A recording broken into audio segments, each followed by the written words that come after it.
7-এর যে প্রোজ আছে আ কিংস টেল। আ কিংস টেল যখন তোমরা পড়বে, পড়ার আগেই তোমাদের মাথায় আসবে হোয়াট ইজ টেল, TALE টেল। তোমরা টেলের অনেকগুলো হোমোনিম দেখতে পাবে, যেগুলোর একটা হচ্ছে TELL টেল, টেল মানে টু স্পিক, বলা।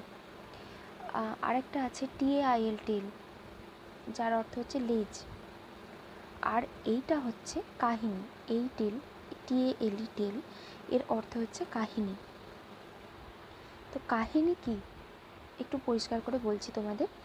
ওয়ার্ডরোবটা দেখো, তোমাদের জন্য যে ওয়ার্ডরোবটা ক্রিয়েট করেছি, এই ওয়ার্ডরোবে দেওয়া আছে টেলের অর্থ, যেটা আমি ডিকশনারি থেকে নিয়েছি। তো এটার ওপর দেখো, এটা একটু দেখো। A story, tale is a story created using the imagination. Tale হলো এক ধরনের গল্প যেগুলো কল্পনার দ্বারা তৈরি হয়। অনেক বছর ধরে, অনেক যুগ ধরে লোকমুখে এগুলো প্রচলিত হয়ে আসছে। যেমন বিভিন্ন রকমের গল্প, পঞ্চতন্ত্রের গল্প। পঞ্চতন্ত্রের গল্পগুলো তো আর সত্যি না, এগুলো লোকমুখে কথিত হয়ে আসছে। তারপর ধরো বিভিন্ন মানুষের বীরত্বের কাহিনী, হিরোইজম নিয়ে যা সমস্ত কিছু তোমরা শোনো, সেগুলো কিন্তু সবগুলো সত্যি নয়, এগুলোকে বলে লেজেন্ড। লেজেন্ড কাকে বলে পরে আসছে। তো এই যে টেলগুলো, এই টেল এমন একটা গল্প যেটা বাস্তব নির্ভর নয়, যেটা কল্পনা নির্ভর, কল্পনা প্রসূত। Especially the one that is full of action. এমন একটা গল্প, এমন একটা টাইপ গল্পের যেটার মধ্যে অনেক ঘটনা থাকে। এখানে অ্যাকশন মানে যুদ্ধ এরকম কিছু না, মানে যুদ্ধ থাকলে থাকতে পারে, থাকবে না এমনটা নয়। এখানে অ্যাকশন মানে ঘটনা, অনেক ঘটনাবহুল একটা গল্প। It may not be completely true, কিন্তু এই যে গল্পটা, এটা যে সত্যি হতেই হবে তার কিন্তু কোনো নিয়ম নেই। সত্যি নাও হতে পারে, সত্যি হতেও পারে, নাও হতে পারে। এটা গেল টেল। তারপরে দেখো, লেটস স্টার্ট বলে যে প্যারা দেওয়া আছে, প্যারা মানে প্যারাগ্রাফ, এই প্যারাটাতে লেখা আছে যেটা এই গল্প সম্বন্ধে কিছু কথা। King Arthur was a king of Britain several hundreds of years ago. King Arthur কে ছিলেন তাকে নিয়ে কিছু বলা আছে।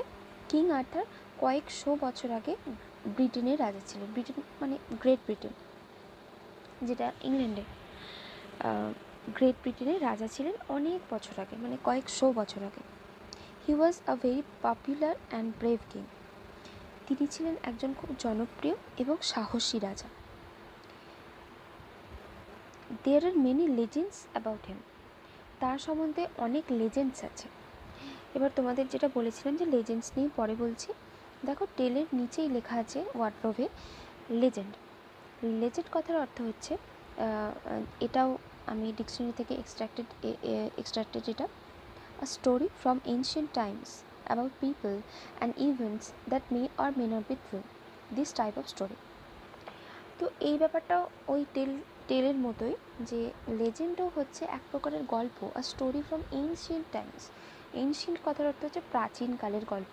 অ্যাবাউট পিপল অ্যান্ড ইভেন্টস, সেই গল্পটাতে মানুষ থাকবে এবং ঘটনা থাকবে কিছু। অবশ্যই কোনো একটা লেজেন্ড, যেটা মানুষ ছাড়া তো সম্ভব নয়, এবং মানুষ মানেই ঘটনা থাকবে। তো কোনো একটা মানুষ এবং তার চারপাশে ঘটতে থাকা ঘটনা নিয়ে তৈরি হচ্ছে legend, that may or may not be true. এই লেজেন্ড যে সত্যি হবে তার কোনো কথা নেই, এটাও কল্পনাপ্রসূত। মানে হতে পারে যে এরকমটা হয়েছে, কিন্তু যতটা হয়েছে তার থেকে বেশি হয়তো মানুষের মুখে মুখে প্রচলিত হয়ে হয়ে একটা গল্পে দাঁড়িয়ে গেছে। এক্সাম্পল দেখো, the legend of Robin Hood. তোমরা অনেকে রবিন হুডের নাম শুনেছ, যিনি রবারি করতেন এবং রবারির যে সমস্ত অর্থ তিনি পেতেন, সেই সমস্ত অর্থ তিনি গরিবদের মধ্যে বিলিয়ে দিতেন। রবিন হুড নামে কেউ একজন ছিলেন, কিন্তু তিনি ঠিক এই কাজটাই করতেন কিনা সেই সম্বন্ধে কিন্তু ঠিকঠাক জানা যায় না, বা জানা গেলেও সেটাকে আমরা বলবো লেজেন্ড। লেজেন্ড মানেই হলো এই এক ধরনের গল্প যেটা সত্যি মিথ্যে ঊর্ধ্বে, মানে সত্যিও হতে পারে মিথ্যেও হতে পারে। বোঝা গেল? তো টেল আর লেজেন্ড অনেকটা একই রকমের, কিন্তু তার মধ্যে যে সূক্ষ্ম ডিফারেন্সটা আছে সেই ডিফারেন্সটা তোমরা এটা একটু ফলো করলে বুঝতে পারবে। লেট স্টার্টে যে প্রোজটা আছে, লেট স্টার্টে যে প্যারা আছে সেটা একটু দেখো। There are many legends about him, তার সম্বন্ধে অনেক কিংবদন্তি প্রচলিত, অনেক গল্প প্রচলিত। The following tale is an adaptation from the ancient Arthurian legends. এই বিষয়ে এই যে গল্পটি, এই ফলোয়িং গল্পটা, মানে এই যে প্রোজটা আমরা পড়বো, এই প্রোজে যে গল্পটা দেওয়া আছে, এই গল্পটা কোথা থেকে নেওয়া হয়েছে? প্রাচীন আর্থারের কাহিনীর একটি পরিবর্তিত রূপ। প্রাচীন আর্থারের কাহিনী মানে এই যে আর্থার, রাজা আর্থারকে নিয়ে যে সমস্ত গল্প, সেই গল্পগুলোকে বলা হয় আর্থারিয়ান লেজেন্ডস। বিভিন্ন রকম লেজেন্ডস আছে, যেমন আমাদের দেশেও তো অনেক বীর জন্মেছেন। যেমন ধরো বাঘা যতীন, তোমরা পড়েছো ক্লাস 4-এ প্রবাবলি একটা গল্প আছে বাঘা যতীনের, যে বাঘা যতীন নাকি একবার, বাঘা যতীনের মা তিনি নাকি তার কোমরে একটা কাপড়ের এক প্রান্ত বেঁধে অন্য প্রান্তে ছেলেকে বেঁধে নদীতে ছুঁড়ে ফেলে দিতেন, যাতে বাঘা যতীন সাঁতার শিখতে পারে। তারপরে একবার বাঘা যতীন একবার ঘোড়ার পায়ের কাছ থেকে একটা শিশুকে তুলে বাঁচিয়েছিল। এই সমস্ত গল্প, এগুলো লোকমুখে প্রচলিত, এগুলোকে বলে কিংবদন্তি। তো যখন আমরা আর্থারের কাহিনী পড়ছি, তখন আর্থারের যে কাহিনীগুলো তাদের বলা হয় আর্থারিয়ান লেজেন্ডস, মানে আর্থারের কাহিনী। এবার এই গল্পটা হচ্ছে আর্থারের যে কাহিনীটা ছিল তার পরিবর্তিত রূপ, মানে কিছু কিছু পরিবর্তন করে এই গল্পটা দাঁড়িয়েছে। এবারে দেখো আমরা প্রোজে চলে আসছি, মেন প্রোজ। লেটস রিড, পড়া যাক। Many hundreds of years ago, অনেক হাজার বছর আগে, মানে কয়েকশো বছর আগে। মেনি মানে অনেক, হান্ড্রেডস অফ ইয়ার্স এগো মানে অনেক অনেক বছর আগে, অনেকশো বছর আগে। England was ruled by a king called Arthur Pendragon. Uther Pendragon বলতে পারো, আর্থার পেনড্রাগনও বলতে পারো। আর্থার বললে তোমাদের হয়তো একটু কনফিউশন হবে যে আর্থার না আর্থার, তো ইউথার বলবে, ইউথার পেনড্রাগন। অনেক বছর আগে ইংল্যান্ডকে ইউথার পেনড্রাগন নামে একজন রাজা শাসন করতেন। শাসন করতেন মানে তিনি ওই রাজ্যের রাজা ছিলেন। The king who was friend and protector to all his people was fair to everyone. এই যে রাজা, তিনি কিন্তু সকলের সাথে বন্ধুত্বপূর্ণ সদ্ভাব রেখে চলতেন, মানে সবার সাথে বন্ধুত্বপূর্ণ আচরণ করতেন। শুধু তাই নয়, তিনি মানুষজনদের প্রোটেক্ট করতেন। মানে একজন রাজার যে প্রধান কাজ, প্রজাদের রক্ষা করা, প্রজাদের লালন পালন করা। প্রজারা হলো রাজার কাছে পিতা, সন্তানের মতো, রাজা হচ্ছে পিতার মতো। তো ইউথার পেনড্রাগন ঠিক ওই রকমই একজন রাজা ছিলেন, যিনি তার সমস্ত সাবজেক্টসদের, তার প্রজাদের লালন পালন করতেন বন্ধুর মতো, এবং তিনি ছিলেন একজন সঠিক রক্ষাকর্তা।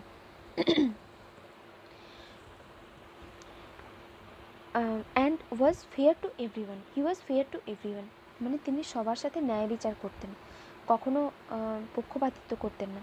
তিনি সবার সাথে সবাইকে সমান চোখে দেখতেন, ন্যায় বিচার করতেন। The people of Britain lived in peace and happiness. ব্রিটেনের মানুষ তাই শান্তিতে এবং আনন্দে বসবাস করত। Tending their flocks and tilling their fields. তাদের ফ্লক্স কথার অর্থ কী? ফ্লক্স কথার অর্থ হলো যে আগেকার দিনে যখন, ফ্লক্স মানে হচ্ছে যে পালিত পশুর পাল, যে সমস্ত পশু পালন করা হয় ক্ষেত বাড়িতে বা খামার বাড়িতে, সেই সমস্ত পশুর দলকে বলা হয় ফ্লক্স। এবার সে বা জাতি, ওই পশুদের জাতিকে বলা হয় ফ্লক্স। তো এই ফ্লক্সদের তারা পালন করতেন। যে কোনো দেশের বেশিরভাগ মানুষ, পুরনো দিনের কথা বলছি, যে কোনো দেশের বেশিরভাগ মানুষ কী করতেন? পশুপালন করে জীবনধারণ করতেন। পশুপালন, ব্যবসা বাণিজ্য, নানা রকম তো জীবিকা ছিল। তো সেই রাজার রাজত্বে এই সমস্ত মানুষরা তারা পশুপালন করতেন। তো পশুপালনের মধ্যে কী পড়ে? ধরো গরু, মেষ, যেটা শীতের দেশে যেটা খুব বেশি দেখা যায়, মেষ পালন করে সবাই। তো এই বিভিন্ন রকম পালিত পশু পালন করে, অ্যান্ড টাইলিং দেয়ার ফিল্ডস, এবং এই জমি কর্ষণ করে, জমি কর্ষণ করে মানে এটা হচ্ছে টিল কথার অর্থটা দেখো, to prepare and use land for growing crops. চাষ করার আগে জমিটা যাতে চাষ করার যোগ্য হয় তার জন্য তো জমি তোমার ওই বিভিন্ন রকম মেশিন আছে না এখন, যেগুলো দিয়ে জমি খোঁড়া হয়, যাকে বলে শক্ত মাটির যে ঢেলা, সেই ঢেলাগুলোকে ভেঙে দেওয়া হয় যাতে করে তারপরে জল দিয়ে তাকে তৈরি করা হয় যাতে সেটা চাষের যোগ্য হয়ে ওঠে। এই যে প্রসেসিংটা, এই প্রসেসিংটাকে বলা হয় টাইলিং বা টিলিং। তো মানুষজনদের কী করে দিন কাটতো? Trending their phlox. টেন্ড কথার অর্থ হচ্ছে টু কেয়ার সামথিং, কোনো কিছুকে পালন করা, লালন করা, তাকে বলে tend. Tending and tilling their fields. Tend করতেন ফ্লক্স অ্যান্ড টিল করতেন ফিল্ডস। পরের পাতায় দেখো, king Uther Pendragon had married the beautiful lady Igraine and had a son. রাজা ইউথার পেন্ড্রাগন একজন মহিলাকে বিয়ে করলেন যার নাম ছিল লেডি ইগ্রেইন, এবং তাদের একটা সন্তান হলো। This child was the heir to the royal throne. This child was the heir to the royal throne. এই যে রাজ সিংহাসনের একজন রাজার পরে কে উত্তরাধিকার সূত্রে রাজা হয়? তার ছেলে, বা ছেলে না থাকলে অন্য কেউ। এখানে ওই রাজা ইউথার পেন্ড্রাগনের ছেলে যে হয়েছে জন্মসূত্রে, সেই তাহলে এই রয়্যাল থ্রোনের রাজা বা উত্তরাধিকারী। এখানে বলে রাখি, এই যে হেয়ার শব্দটা, এই হেয়ার শব্দটারও কিন্তু হোমোনিম আছে। হেয়ার শব্দটা তোমরা জেনারেল যে অর্থটা আছে HAIR, হেয়ার মানে হচ্ছে চুল, HARE হেয়ার মানে খরগোশ, আর HERE হেয়ার মানে হচ্ছে এখানে, আর HEIR হেয়ার মানে হচ্ছে উত্তরাধিকারী, মানে কোনো একজন কোনো কিছুর উপর যার অধিকার জন্মায় জন্মসূত্রে তাকে বলা হয় হেয়ার। তো তিনি এই সন্তান ছিল সেই রাজ সিংহাসনের উত্তরাধিকারী। The king and the queen died soon after the baby boy was born. রাজা এবং রানী এই সন্তান জন্মানোর কিছুদিন পরেই মারা গেলেন, মানে শীঘ্রই মারা গেলেন। ঠিক কতদিন পরে জানি না, মানে জানতে চেয়েও না, তাড়াতাড়ি মারা গেলেন, মানে বাচ্চাটা হওয়ার পরে রাজা রানী দুজনেই মারা গেছেন। ইট ওয়াজ এ ডিফিকাল্ট টাইম। এটা ছিল একটা কঠিন সময়। কেন কঠিন সময়? কারণ একটা রাজ্যের রাজা যদি মারা যান, তার রানী মারা যান, তখন সেই তোমাদের একটু আগে বলছিলাম যে কোনো একটা রাজ্যে প্রজারা হলো রাজার সন্তান তুল্য। তো যদি রাজা মারা যান, তার মানে সন্তানরা বা প্রজারা তারা তো পিতৃহীন হলো, মানে এই রকমই ব্যাপার যে শাসনকর্তাকে হারালো। তো রাজ্যের প্রতি তাহলে তার আর কোনো প্রতিরক্ষা কিছু রইল না, কোনো সুরক্ষা বলয় রইল না। রাজা থাকলে প্রজারা যেমন শান্তিতে বসবাস করতে পারে, সেই রকমটা আর হচ্ছে না। রাজা মারা গেছেন, তাই একটা ডিফিকাল্ট টাইম চলছে, মানে বেশ একটা কঠিন সময়ের মধ্যে দিয়ে যাচ্ছে দেশটা। Many of the king's opponents were looking to seize the throne. এই রাজার, কোনো একটা রাজ্যের রাজা, তার তো শত্রু থাকবেই, শত্রুর তো অভাব নেই। তো অপোনেন্টসরা মানে হচ্ছে রাজার যে বিপক্ষের মানুষজন বা শত্রুপক্ষ যাকে বলে, রাজার শত্রুপক্ষরা সিংহাসন দখল করার সুযোগ খুঁজছে। সিজ করা কথার অর্থ হচ্ছে দখল করা। King Uther Pendragon had 2 wise counsellors. রাজা ইউথার পেন্ড্রাগনের দুজন বিজ্ঞ মন্ত্রী ছিলেন। এবার এখানে মন্ত্রী কথার অর্থ হচ্ছে যে ঠিক কাউন্সিলর মানে মন্ত্রী, কিন্তু এখানে হচ্ছে পরামর্শদাতা। রাজার অনেক মন্ত্রণাদাতা, পরামর্শদাতা থাকেন, তার মধ্যে মন্ত্রী একজন। তো এইরকম দুজন পরামর্শদাতা ছিলেন যারা হচ্ছেন খুব বিজ্ঞ, বিচক্ষণ, মানে তাদের বুদ্ধি আছে, তারা খুব বিচক্ষণ। তারা কারা? Merlin, a prophet and a magician. তাদের একজন হচ্ছেন মার্লিন, তিনি হচ্ছেন একজন প্রফেট। প্রফেট কথার অর্থ কি? প্রফেট কথার অর্থ হচ্ছে যে ভবিষ্যৎ বক্তা। যিনি ভবিষ্যতের কথা বলতে পারেন, মানে তিনি এতটাই বিজ্ঞ যে সামনের দিনে কি আসতে চলেছে সেটা তিনি বুঝতে পারেন পারিপার্শ্বিক অবস্থা থেকে। তো তিনি হচ্ছেন ভবিষ্যৎ বক্তা মার্লিন। অ্যান্ড আ ম্যাজিশিয়ান, তিনি ছিলেন জাদুকর।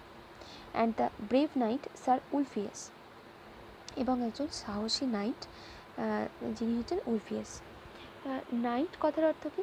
নাইট হলো এক প্রকারের যোদ্ধা, মানে তারা সেনাবাহিনীতেই থাকে, সেনাবাহিনীর উচ্চপদস্থ। তাদেরকে নাইট বলে ডাকা হয় কেন? কারণ হচ্ছে তাদেরকে চার্চ বা রাজা বা কোনো একটা কর্তৃপক্ষ তাদের এই সম্মানটা দেন যে তারা হচ্ছেন বেস্ট যোদ্ধা হিসেবে, তারা হচ্ছেন বেস্ট।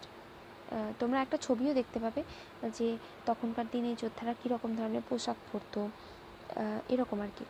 তো তিনি ছিলেন যোদ্ধা। কে যোদ্ধা ছিলেন? Sir Ulfius.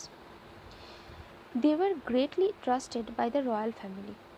এই স্যার উলফিয়াস এবং মার্লিন দ্য প্রফেট, এই দুজনকে রয়্যাল ফ্যামিলি মানে রাজ পরিবার খুব বিশ্বাস করত। তারা রাজপরিবারের বিশ্বস্ত মানুষ ছিলেন। When the king and the queen were no more, যখন রাজা এবং রানী আর রইলেন না, নো মোর কথার অর্থ হচ্ছে মারা যাওয়া আর কি, যখন আর রাজা রানী বেঁচে নেই, the two counsellors meet sir Ector the trustworthy, a loyal subject of the king. এই দুজন পরামর্শদাতা দেখা করলেন বা সাক্ষাৎ করলেন কার সাথে? স্যার ইক্টারের সাথে, দ্য ট্রাস্টওয়ার্দি।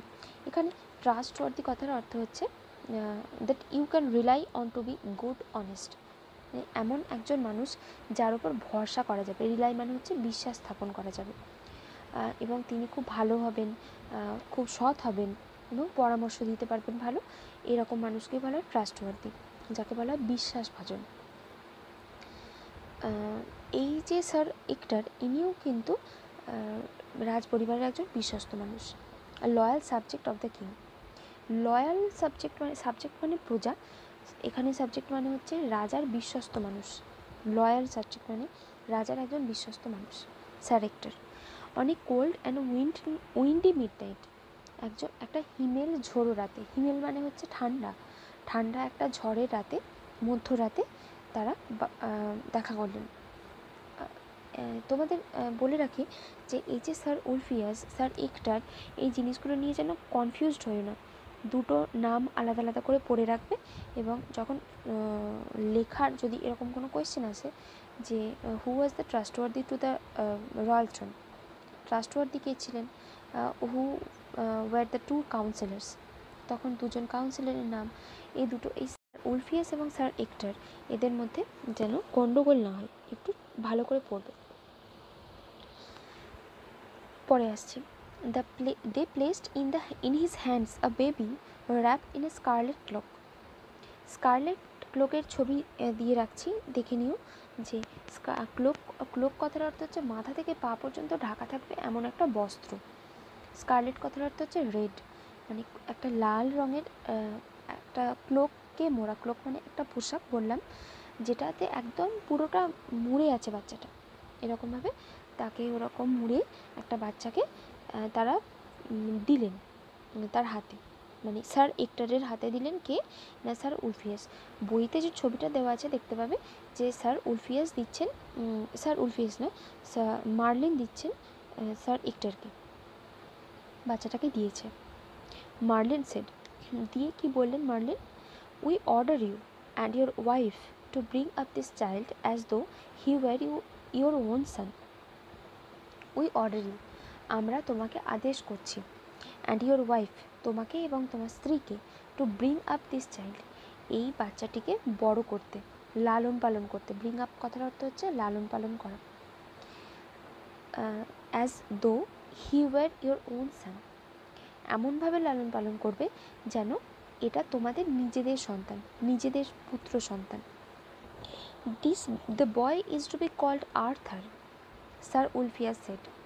স্যার উলফিয়াসকে আ ব্রেভ নাইট, এই ব্রেভ নাইট উলফিয়াস তখন বলছেন পাশ থেকে যে এই ছেলেটির নাম হবে Arthur. Sir Ector being a true knight, এই যে স্যার ইক্টার, এখন দেখা যাচ্ছে কি স্যার ইক্টারও কিন্তু একজন নাইট ছিলেন। ছবিটার দিকে দেখো, যে ছবিতে দেখতে পাবে যে স্যার এক্টর এবং স্যার উলফিয়াসের কিন্তু একই রকমের পোশাক। তো কিছুটা ধারণা পাওয়া গেল তোমাদের যে যোদ্ধারা কেমন পোশাক পরতেন। স্যার এক্টর, যিনি কিনা ছিলেন একজন সত্যিকারের বিশ্বস্ত কর্মচারী, বিশ্বস্ত যোদ্ধা, প্রকৃত নাইট ছিলেন, সেই কারণে asked no questions, কোনো প্রশ্ন করলেন না, and promised to obey his late king's counselors, এবং প্রতিশ্রুতি দিলেন যে মৃত রাজার যে মন্ত্রীরা গেছেন বা পরামর্শদাতারা গেছেন, সেই মৃত রাজার পরামর্শদাতাদের কাছে প্রতিশ্রুতি দিলেন যে তিনি একটি একটি অক্ষর মেনে চলবেন। মানে এই যে আজ্ঞা দিয়েছেন ওনারা যে বাচ্চাটিকে লালন পালন করতে হবে এবং নিজেদের পুত্র সন্তানের মতো একদম তেমন করেই যত্ন নিয়ে করতে হবে লালন পালন, এবং এই ছেলের নাম হবে আর্থার। এই সমস্ত কথা তিনি মেনে চলবেন, এই কথার তিনি প্রমিস করলেন। অ্যাজ মার্লিন, আচ্ছা এই যে লেখা আছে যে being a true knight asked no questions, একজন প্রকৃত যোদ্ধা হওয়ার কারণে তিনি কোনো প্রশ্ন করলেন না। তো তখনকার দিনে নাইটদের কিছু নিয়মকানুন মেনে চলতে হতো, বেশ কয়েকটা নিয়ম ছিল, 7-8টা মতো, যে তাদের কী কী করতে হবে কী করতে হবে না। তার মধ্যে যে দুটো এক্ষুনি মনে পড়ছে সে দুটো তোমাদের বলি। এক হচ্ছে রাজার কোনো কথার প্রশ্ন করা চলবে না, মানে রাজাকে মান্য করতে হবে। আর দ্বিতীয়টি হচ্ছে কোনো ডিস্ট্রেসড পিপল, মানে কোনো দুস্থ মানুষকে যদি তারা দেখে রাস্তায় বা কোথাও দেখে, তাহলে তাদেরকে নাইটরা হেল্প করবে। মানে নাইটদের এতটাই তারা ভালো ছিল, এতটাই ট্রাস্টওয়ার্দি ছিল যে তাদেরকে সবাই বিশ্বাস করতে পারত। তো এখানেও নাইটদের একটা তোমাদের কথা লেখা আছে যে তাদের এইটা মেনে চলতে হতো যে তারা কোনো কোয়েশ্চেন করবে না। পরে দেখো, sir Merlin and sir Ulfius had feared trouble broke out in Britain after the passing away of the king. যেমনটা মার্লিন এবং স্যার উলফিয়াস ভয় পেয়েছিলেন, ট্রাবল ব্রোক আউট, ট্রাবল কথার অর্থ কি, সমস্যা বেড়েই চলল, ব্রিটেনে শুরু হলো অশান্তি। The barons were fighting among themselves and plotting to capture the throne. অভিজাতরা, এই যে ব্যারন মানে হচ্ছে অভিজাত কারা না, যখন কোনো একটা রাজ্যের, তোমরা ইতিহাস বইতে দেখে থাকবে যে যখন কোনো সামন্ততন্ত্র প্রথা বা এইরকম যখন কিছু তোমরা পড়বে, তখন দেখবে কি যে একটা ট্রায়াঙ্গুলার শেপ তৈরি করা আছে, সেই ট্রায়াঙ্গুলার শেপে লেখা আছে যে কোন পদে কে আছে। এই যে এইটার যদি তুমি একটা ট্রায়াঙ্গুলার শেপ তৈরি করো, তাহলে দেখতে পাবে একদম ওপরে আছেন রাজা, তারপরে আছেন চার্চ, বা তারপরে আছেন ব্যারন্সরা, মানে অভিজাতরা মানে হচ্ছে যে তারা খুব শক্তিশালী এবং তাদের টাকা পয়সা আছে, ধনী ব্যক্তি, যারা নিজেদেরকে রাজার সমতুল্য মনে করতেন। মানে রাজা তো রাজাই, কিন্তু যারা ব্যারন থাকতেন তাদেরও যথেষ্ট ক্ষমতা ছিল। এই ব্যারনরা তখন কি করছে, যেহেতু তারা বললাম রাজার সমতুল্য মনে করে, তাই তারা নিজেদের মধ্যে ঝগড়াঝাটি করছে, অশান্তি করছে, লড়াই করছে। কেন না, তারা ভাবছে আমরা সিংহাসনটা দখল করে নেব। And plotting to capture the thrown, এবং তারা ফন্দি আঁটছে, প্লট করছে মানে হচ্ছে ফন্দি আঁটছে থ্রোনটা ক্যাপচার করতে। থ্রোন মানে রাজসিংহাসনকে দখল করার জন্য ফন্দি আঁটছে। Britain was in the grip of lawlessness, Britain তখন অরাজকতার কবলে। অরাজকতা কাকে বলে, যেখানে রাজা নেই সেখানে সেই সমস্ত জায়গায় অত্যাচার চলছে, লুণ্ঠন চলছে, এরকম সময়কেই বলা হয় অরাজকতা। ব্রিটেন অরাজকতার কবলে, গ্রিপ মানে হচ্ছে কবল। Travellers were regularly robbed, travellers মানে হচ্ছে ভ্রমণকারীরা রোজ দিন লুটতরাজের শিকার হলেন।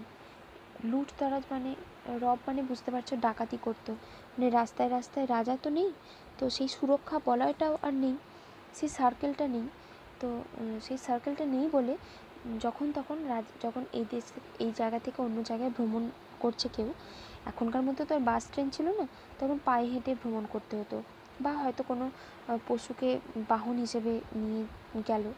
এই সমস্ত সময়ে কী হতো, রাস্তার ধারে ধারে ডাকাতরা ওত পেতে থাকতো। তারা যখনই কোনো ভ্রমণকারী যেত তাদের থেকে সমস্ত দামি জিনিসপত্র, ধন সম্পত্তি লুণ্ঠন করে নিত। ভ্রমণকারীরা নিয়মিত এই লুটতরাজের শিকার হতে থাকলো। The peasants were unhappy. Peasants কথার অর্থ হচ্ছে কৃষক, যারা চাষবাস করেন আর কি। তারা অসুখী ছিল, মানে তাদের আর ভালো লাগছিল না। তারা না ভালো মতন চাষ করতে পারছে, না মানসিক শান্তি পাচ্ছে, কারণ এত সমস্যা হচ্ছে। তো এই প্রজারা বা সাবজেক্টসরা বা কৃষকরা, পিজেন্টস কথার অর্থ যেমন কৃষক হতে পারে, চাষি হতে পারে, তেমন প্রজাও হতে পারে। হ্যাঁ, সাবজেক্টসরা ভীষণ আনহ্যাপি ছিল বা অসুখী ছিল। এখানে তোমাদের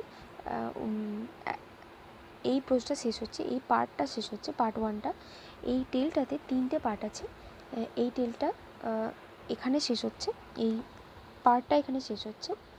তোমাদেরকে বলবো যে তোমরা বইতে যেমন লেখা আছে, এটা যেখানে পার্ট 1 শেষ হচ্ছে, 1-এর পরে যে ওয়ার্ড নেস্ট আছে বা শব্দ ভাণ্ডার বা শব্দ ঝুড়ি থেকে যে সমস্ত ওয়ার্ডগুলো আছে, opponents, prophet, scarlet, knight, barons, এই সমস্তগুলো যে আছে এগুলো একবার করে দেখে নেবে, কারণ এগুলো তোমাদের পরীক্ষাতেও আসতে পারে। কিভাবে আসতে পারে বলে দিই। ধরো এমনটা তো দেয় যে find a word meaning the same from the prose. যে সিনটা তোমাদের দিয়ে দেবে পরীক্ষায়, সেই সিন থেকে এমন কিছু ওয়ার্ড দিল যেগুলো ওই সিনে আছে, তোমাদেরকে খুঁজে বের করতে হবে। ধরো লেখা আছে যে নোবেলম্যানের সিনোনিম তোমাকে প্রোজ থেকে খুঁজে বের করতে হবে। এগুলো পড়া থাকলে তোমাদের একটু সুবিধা হবে। এগুলো একটু পড়ে নেবে। আর তোমাদের জন্য আমি যে ওয়ার্ড গ্রুপটা তৈরি করেছি এই প্রোজটার জন্য, এটাও একটু দেখে নেবে, তোমাদের হেল্প হবে। এবারে আসছি অ্যাক্টিভিটি 1-এ। অ্যাক্টিভিটি 1 হচ্ছে তোমাদের এক্সারসাইজগুলো একটু দেখে নাও। Tick the correct alternative. প্রথম অল্টারনেটিভটা এখানে কি করতে হবে, যেটা ঠিক হবে সেই ঠিক অল্টারনেটিভটা টিক দিতে হবে। তোমাদের মধ্যে অনেকেই এরকমটা করো যে যখন টিক দিতে বলা হয় তখন আন্ডারলাইন করে দাও, আন্ডারলাইন করতে বললে টিক দিয়ে দাও। ওটা করবে না। যখন যেটা করতে বলবে তখন সেটাই করবে। যখন আন্ডারলাইন করতে বলবে তখন প্রশ্নটা ভালো করে পড়ে আন্ডারলাইন করবে উত্তরটা, আর যখন টিক দিতে বলবে তখন টিক দেবে। এখানে টিক দিতে বলেছে, তো এটাকে একবার টিক দিয়ে আরেকবার আন্ডারলাইন করার দরকার নেই। 1. During the reign of King Uther Pendragon, the people of Britain lived in A. peaceful, B. disturbed, C. unhappy life. যখন ইউথার পেনড্রাগনের রাজত্ব চলছিল, তখন রেইন মানে হচ্ছে রাজত্ব। ইউথার পেনড্রাগনের যখন রাজত্ব চলছিল সেই সময় ব্রিটেনের মানুষজন কী রকম জীবন যাপন করতেন। প্রথমটা হচ্ছে পিসফুল, দ্বিতীয়টা হচ্ছে ডিস্টার্বড, আর তৃতীয়টা হচ্ছে আনহ্যাপি। তোমরা বলতে পারবে যে অবশ্যই কিং ইউথার পেনড্রাগন যখন রাজত্ব করতেন তখন সকলেই পিসফুল লাইফ লিড করতো, সবাই হ্যাপি ছিল, সমস্ত মানুষ পিস অ্যান্ড হ্যাপিনেসের মধ্যে বাস করতো, tending their flocks and tilling their fields. So the answer is a, peaceful. Second, Merlin the prophet and Sir Ulfius the brave knight were trusted by the A. opponents of the king, B. members of the royal family, C. counselors of the king. Merlin ভবিষ্যৎ বক্তা এবং sir Ulfius সাহসী সৈনিক বা সাহসী যোদ্ধা, তারা কাদের দ্বারা বিশ্বস্ত ছিলেন, কারা তাদের এত বিশ্বাস করতেন। প্রথমটা আছে অপোনেন্টস অফ দ্য কিং, রাজার যারা বিরোধী বা শত্রুপক্ষ তারা। বি হচ্ছে members of the royal family, রাজ পরিবারের সদস্যরা। C counsellors of the king, রাজার পরামর্শদাতারা। রাজার পরামর্শদাতাই তো এরা, এই মার্লিন অ্যান্ড স্যার উলফিয়াস। তো এটার উত্তর হচ্ছে সেকেন্ড, বি এরটা, members of the royal family, রাজ পরিবারের সদস্যদের দ্বারা তারা বিশ্বস্ত ছিলেন। Number 3, the royal baby was to be brought up by রাজ পরিবারের যে বাচ্চা বা উত্তরাধিকারী আর্থার, এই আর্থারকে কে বড় করে তুলবেন বলে বলা হয়েছে? স্যার উলফিয়াস, মার্লিন না স্যার এক্টর? এই প্রশ্নটার জন্যই আমি তোমাদের বলছিলাম যে স্যার উলফিয়াস এবং এক্টরের মধ্যে তফাৎটা বুঝবে, মানে দুজনেরতেই তো স্যার লেখা আছে প্রথমে, তাই হয়তো গুলিয়ে যেতে পারে। এটার উত্তর হচ্ছে সি, স্যার এক্টর। আরেকটা ভাবে মনে রাখতে পারো, মানে আমি বলছি স্যার এক্টর, প্রত্যেকটা জিনিস মনে রাখার, যখন কোনো কিছু মনে থাকবে না বা টাফ লাগবে, তখন নিজেদের মতো করে কিছু নিয়ম বানিয়ে ফেলতে হয় যে এই রকমটা আমি ভাববো, এইটা ভাবলে আমার ওইটা মনে পড়বে। তেমনি স্যার এক্টর, আর্থার, এই দুজনেরই কিন্তু নামের শেষে আর আছে। তো এইভাবেও মনে রাখতে পারো যে আর্থার এক্টর, এরকমভাবে মনে রাখতে পারো। Number 4. After the passing away of King Uther Pendragon, there was A. lawlessness, B. prosperity, C. development in Britain. রাজা ইউথার পেন্ড্রাগনের পাসিং অ্যাওয়ের পর, মানে রাজা ইউথার পেন্ড্রাগন মারা যাওয়ার পর সেখানে কি চলছিল, মানে রাজ্যে কি চলছিল? এক হচ্ছে এ দেওয়া আছে ললেসনেস, অরাজক অবস্থা, বি প্রসপারিটি, মানে উন্নতি করছিল রাজ্য খুব, সি ডেভেলপমেন্ট ইন ব্রিটেনে উন্নতি হচ্ছিল। এর মধ্যে অবশ্যই উত্তর হবে ললেসনেস। রাজা মারা যাওয়ার পরে তো অরাজক অবস্থা চলেছিল, এটা হবে ললেসনেস। অ্যাক্টিভিটি 2, অ্যাক্টিভিটি 2 দেখা লেখা আছে rearrange the following sentences in the correct order and put the numbers in the given boxes. যে সমস্ত সেন্টেন্সেসগুলো দেওয়া আছে এই সেন্টেন্সগুলো উল্টো পাল্টা করে দেওয়া আছে, এগুলোকে তোমাদের অ্যারেঞ্জ করতে হবে, রিঅ্যারেঞ্জ করতে হবে। রিঅ্যারেঞ্জ করে নাম্বারগুলো বসাতে হবে ঠিকঠাক বক্সে। তো এইরকম যখন কাজ দেবে তখন সববার প্রথম তোমরা যেটা করবে সেটা হচ্ছে আগে সবগুলো পড়ে নেবে। এমনটা করবে না যে তিনটে পড়লাম, একটা মনে হলো এটা আগে হয়েছে এটা লিখে দিই, এরকমটা করবে না। সবগুলো একসাথে পড়ে নেবে, পড়ে নেওয়ার পর যেটা মনে হবে প্রথমে হয়েছে সেইটা থেকে শুরু করবে। 1. সেন্টেন্সেসগুলো পড়ছি, দেখো। Sir Ector promised to obey Merlin and sir Ulfius. Sir Ector Merlin এবং স্যার উলফিয়াসকে প্রমিস করলেন, প্রতিশ্রুতি দিলেন যে তিনি মার্লিন এবং স্যার উলফিয়াসের কথা মেনে চলবেন। এটা গল্পের একদম শেষ বলবো না, শেষের একটু আগে ছিল। 2. King Uther Pendragon was loved by his people. রাজা ইউথার পেন্ড্রাগন তার রাজ্যের মানুষদের দ্বারা খুব সম্মানিত হতেন, বা রাজ্যের সমস্ত প্রজারা তাকে খুব ভালোবাসতেন। এটা কিন্তু প্রথম দিককার line. 3. There was trouble in Britain after the king and queen died. ব্রিটেনে রাজা এবং রানী মারা যাওয়ার পরে সমস্যা দেখা দিয়েছিল। Number 4. Lady Igraine was the beautiful wife of King Uther Pendragon. রাজা ইউথার পেন্ড্রাগনের সুন্দরী স্ত্রী ছিলেন lady ইগ্রেইন। Number 5. The two trusted counselors placed in Sir Ector's hands the royal baby. Sir এক্টরের হাতে দুজন বিশ্বস্ত পরামর্শদাতা রাজ পরিবারের শিশুটিকে বা রাজ শিশুটিকে তুলে দিলেন। Number 6. The royal baby was born to King Uther Pendragon and Lady Igraine. এই রাজ শিশুটি রাজা ইউথার পেন্ড্রাগন এবং লেডি ইগ্রেইনের সন্তান। এবারে তোমাদের বলে রাখি যে সবার প্রথমে কোনটা ছিল, কোনটা মনে পড়ছে? সবার প্রথমে ছিল king Uther Pendragon was loved by his people, যেটা নাম্বার 2তে আছে, ওটা নাম্বার 1 হবে। তো বক্সে 1 লিখবে। নাম্বার 2 হচ্ছে নাম্বার 4-এ যেটা আছে, lady Igraine was the beautiful wife of the king Uther Pendragon, এটা 2-এরটা। 3 হচ্ছে দ্য রয়্যাল, যেটা 6 নাম্বারে আছে, the royal baby was born to king Uther Pendragon and lady Igraine এবং রাজা ইউথার পেন্ড্রাগনের সন্তান হয়েছে, তো এটা 3 নাম্বার। 4 হচ্ছে there was trouble in Britain after the king and queen died. রাজা এবং রানী মারা যাওয়ার পর ব্রিটেনে সমস্যা দেখা দিয়েছে। 5 হচ্ছে the two trusted counsellors placed in sir Ector's hand the royal বেবিকে দুজন বিশ্বস্ত পরামর্শদাতা স্যার রেক্টরের হাতে তুলে দিলেন। আর 6 হচ্ছে sir Ector promised to obey Merlin and sir Ulfius. Sir Ulfius এবং মার্লিনের কথাগুলো যে তিনি মেনে চলবেন সেই কথাটা তিনি বললেন। মানে কে বললেন? রাজা হেক্টর। এটা হচ্ছে নাম্বার 6। তো যখন এগুলো করবে তখন পাশে নাম্বারগুলো একটু দেখে শুনে বসাবে ঠিক মতো, যাতে কোনোভাবে ভুল না হয়ে যায়। একবার লেখার পরে আরেকবার চেক করে নেবে। আমি পরীক্ষার কথা বললাম, যখন পরীক্ষা দেবে তখন। Activity 3, answer the following question. এটা হচ্ছে ওপেন এন্ডেড কোয়েশ্চেন, যেটা তোমরা নিজেদের মতো করে উত্তর দিতে পারো। কারণ এটা হচ্ছে বইয়ের যা লেখা আছে তার থেকে আলাদা। তোমাদের যেটা মনে হবে তোমরা এখানে সেটাই লিখতে পারবে, তোমাদের মতামত থাকতে পারে এতে। Answer the following question. Why do you think Merlin and sir Ulfius entrusted sir Hector with the baby of the dead king and queen? তোমাদের কেন মনে হয় যে মার্লিন এবং স্যার উলফিয়াস স্যার হেক্টরকেই বিশ্বাস করে ওই মৃত রাজা এবং রানীর বাচ্চাটাকে দিলেন? কেন দিলেন?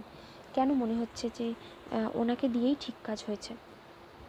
এই কাজটা তোমরা করবে, এটা আমিও তোমাদের কাজটা দিলাম, তোমরা করবে। যদি না করতে পারো কমেন্ট বক্সে আমাকে জানিও, আমি তোমাদের জন্য এই আনসারটা লিখে দেব। আমি লিখে দিচ্ছি না তার কারণ হচ্ছে তাহলে সকলের আনসার, যারা যারা এই ভিডিওটা দেখবে সকলের আনসার এক হয়ে যাবে।